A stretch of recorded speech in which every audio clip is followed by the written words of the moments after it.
My name is Cassie. I am 23 years old. I graduated as a qualified nurse this year and was given my first position as a home nurse. My patient was an English gentleman in his early 80s who suffered from Alzheimer's. In the first meeting, the patient was given his record, and from it I could see that he was a convert to the religion of Islam, therefore he was a Muslim. I knew from this that I would need to take into account some modes of treatment that may go against his faith, and therefore try to adapt my care to meet his needs. I brought in some halal meat to cook for him and ensured that there was no pork or alcohol in the premises, as I did some research which showed me that these were forbidden in Islam. My patient was in a very advanced stage of his condition, so many of my colleagues could not understand why I was going through so much effort for him. But I understood that a person who commits to a faith deserves that commitment to be respected, even if they are not in a position to understand. Anyway, after a few weeks with my patient, I began to notice some patterns of movement.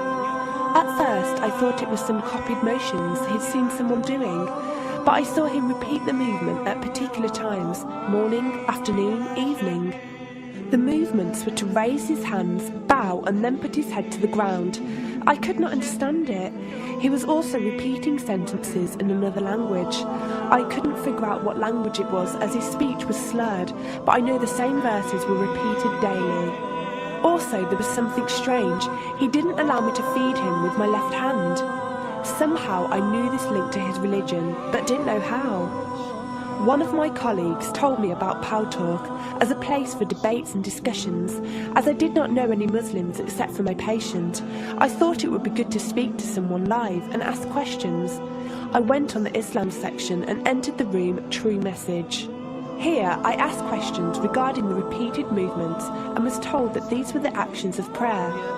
I did not really believe it until someone posted a link on the Islamic prayer on YouTube. I was shocked. A man who has lost all memory of his children, of his occupation, and could barely eat and drink, was able to remember not only actions of prayer, but verses that were in another language.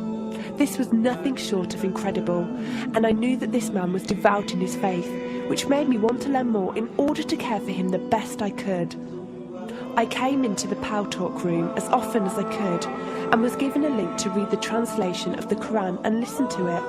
The chapter of the bee gave me chills, and I repeated it several times a day. I saved a recording of the Quran on my iPod and gave it to my patient to listen to. He was smiling and crying, and in reading the translation I could see why. I applied what I gained from Pow Talk to care for my patient, but gradually found myself coming to the room to find answers for myself. I never really took the time to look at my life. I never knew my father. My mother died when I was 3. Me and my brother were raised by our grandparents who died 4 years ago, so now it's just the 2 of us. But despite all this loss, I always thought I was happy, content. It was only after spending time with my patient that I felt like I was missing something. I was missing that sense of peace and tranquility my patient, even through suffering, felt. I wanted that sense of belonging and a part of something that he felt, even with no one around him. I was given a list of mosques in my area by a lady on Pow Talk and went down to visit one. I watched the prayer and could not hold back my tears. I felt drawn to the mosque every day, and the imam and his wife would give me books and tapes to welcome any questions I had. Every question I asked at the mosque and on Pow Talk was answered with such clarity and depth that could do nothing but accept them. I have never practiced a faith, but always believed that there was a God. I just did not know how to worship him. One evening I came onto Pow Talk, and one of the speakers on the mic addressed me. He asked me if I have any questions. I said no. He asked if I was happy with the answers I was given. I said yes. He then asked what was stopping me accepting Islam. I could not answer. I went to the mosque to watch the dawn prayer. The imam asked me the same question. I could not answer. I then went to tend to my patient.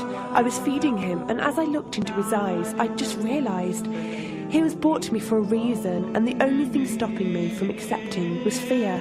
Not fear in the sense of something bad, but fear of accepting something good and thinking that I was not worthy like this man. That afternoon I went to the mosque and asked the imam if I could say my declaration of faith, the Shahada. There is no God except Allah. Muhammad is Allah's messenger. He helped me through it and guided me through what I needed to do next. I cannot explain the feeling I felt when I said it. It was like someone woke me up from sleep and sees everything more clearly. The feeling was overwhelming joy, clarity, and most of all, peace. The first person I told was not my brother, but my patient. I went to him, and before I even opened my mouth, he cried and smiled at me. I broke down in front of him. I owed him so much. I came home and logged onto Paltalk and repeated the Shahada for the room. They all helped me so much, and even though I had never seen a single one of them, they felt closer to me than my own brother.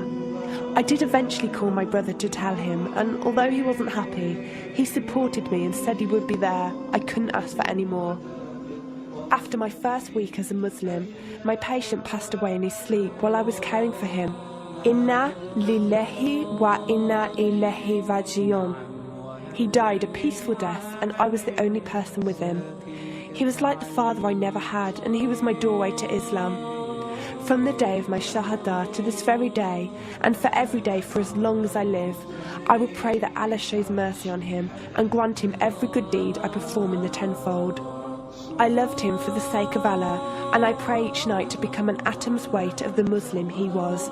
Islam is a religion with an open door. It is there for those who want to enter it.